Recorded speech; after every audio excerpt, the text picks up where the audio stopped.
Ma'asyiral muslimin wal muslimat rahimani wa rahimakumullah. Alhamdulillah, di malam hari ini kembali kita bisa duduk untuk, saya tidak hendak menjelaskan sejarah rincinya karena sering juga disampaikan. Saya ingin menjelaskan tentang beberapa peristiwa yang dilihat Nabi SAW saat peristiwa Mi'raj, di mana Nabi SAW diperlihatkan sorga dan juga neraka. Ada beberapa peristiwa yang dilihat Rasul saat diperlihatkan neraka.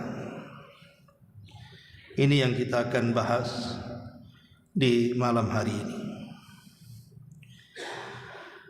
Ma'asyiral muslimin yang dimuliakan Allah Subhanahu wa taala. Sedikit bicara tentang neraka. Kita tahu bahwa salah satu keimanan kita kepada yaumul akhir adalah beriman dengan adanya sorga dan neraka, dan keduanya sudah diciptakan Allah. Di antara hadis yang menjelaskan tentang itu adalah hadis Abi Hurairah radhiyallahu anhu. Kata Abu Hurairah radhiyallahu anhu, "Kunna ma'a Rasulillah sallallahu alaihi wasallam id sami'a wajba."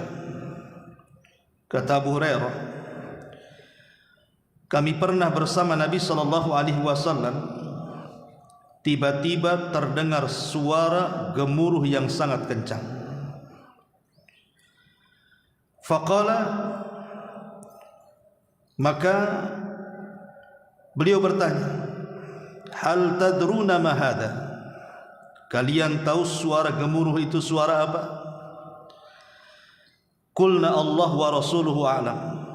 Kami katakan, kata para sahabat, Allah dan Rasulnya yang tahu. Maka Nabi SAW mengatakan, hadza hajarun rumiya bihi finnar mundu sab'ina kharifa fahuwa yahwi finnaril an hatta intaha ila qa'riha fasami'tum wajbataha.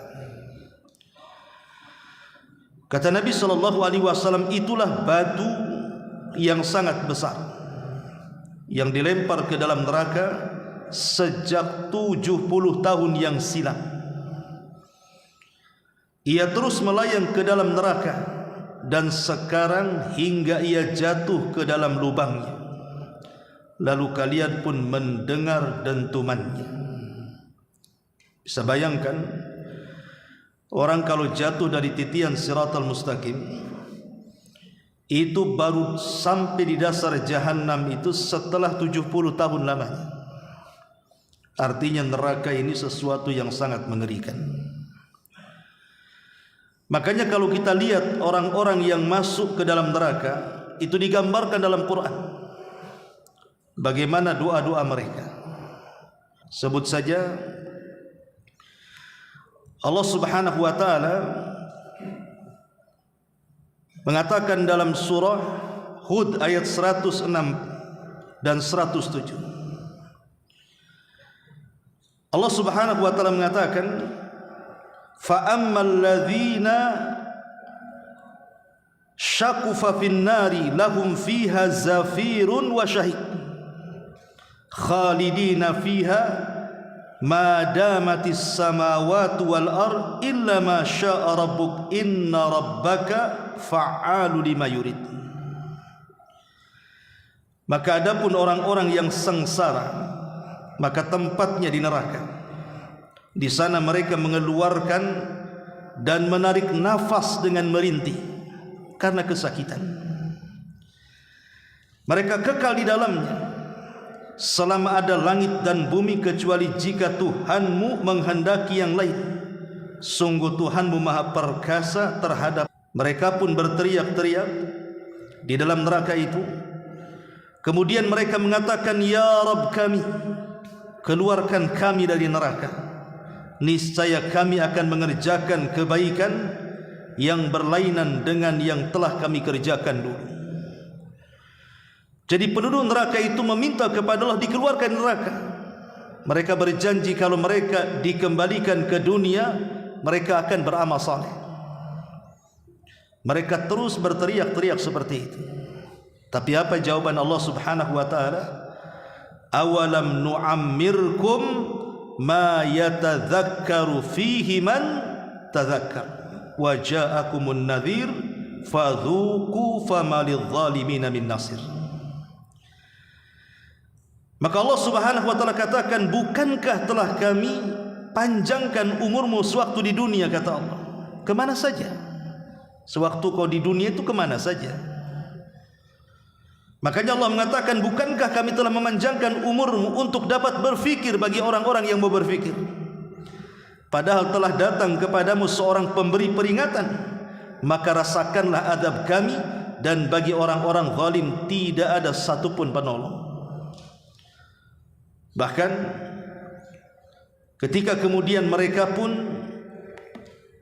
tidak diizinkan, bahkan tidak dikabulkan permintaan mereka, mereka coba melobi para penjaga-penjaga neraka. Sebagaimana disebutkan dalam surah Ghafir ayat 49. Wa qala alladhina fin nar li khazanati jahannam ud'u rabbakum yukhaffif 'anna yawman minal adzab. Dan orang-orang yang berada dalam neraka itu berkata kepada para penjaga-penjaga jahanam itu, tolonglah, mohonkanlah kepada Tuhan kalian agar dia meringankan azab kami. Ringankan azab kami. Kalau kami tidak bisa keluar dari neraka, ringankan azab kami, walaupun 1 hari saja. Tapi apa kata para malaikat? Qalu awalam taku ta'tikum rusulukum bil bayyinat. Kata para malaikat, bukankah rasul-rasul telah datang dahulu di dunia kepada kalian dengan membawa bukti-bukti yang nyata?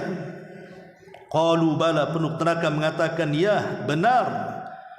Qalu, maka para malaikat mengatakan, fad'u fama du'aul kafirina illa fi dhalal. Maka berdoalah untuk kecelakaan kalian sendiri, karena doa-doa orang kafir itu hanya sia-sia belaka. Akhirnya kemudian ketika mereka tidak bisa juga dikabulkan oleh para penjaga-penjaga jahanam, mulai melirik kepada malaikat Malik. Malaikat Malik artinya pemimpin dari malaikat-malaikat penjaga neraka. Apa kata mereka dalam surah Zuhruf ayat 77-nya? Wa nadau ya Malik liyaqdi alaina rabbuk. Wahai Malik, biarlah Tuhanmu mewafatkan kami saja di sini. Kami sudah tidak tahan, sudah matikan saja kami di sini. Sebagian ahli tafsir mengatakan bahwa malaikat Malik diam saja selama 40 tahun membiarkan ucapan itu. Setelah itu kemudian malaikat Malik mengatakan, qala innakum makithun.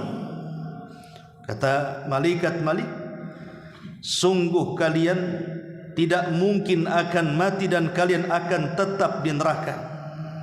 Laqad ji'nakum bil haqq walakinna aktsarakum lil haqqi karihun. Sungguh dulu kami telah datang membawa kebenaran kepada kalian, tetapi kebanyakan di antara kalian benci dengan kebenaran itu. Lihat bagaimana ayat-ayat ini menunjukkan gambaran-gambaran orang yang masuk neraka dan mereka dikekalkan di dalamnya. Orang yang masuk neraka itu kan ada 2 kelompok. Ada kelompok yang mereka dikekalkan di dalamnya, dan mereka orang-orang musyrik, orang-orang kafir, orang-orang munafik, orang-orang murtad. Tapi ada orang-orang juga yang mereka dimasukkan ke neraka tetapi dikeluarkan karena syafaat atau karena rahmat Allah Subhanahu wa taala. Baik dikeluarkan secara cepat ataupun dilamakan, tetapi ujung-ujungnya juga keluar karena syafaat dan rahmat Allah Subhanahu wa taala. Yang ingin saya ceritakan adalah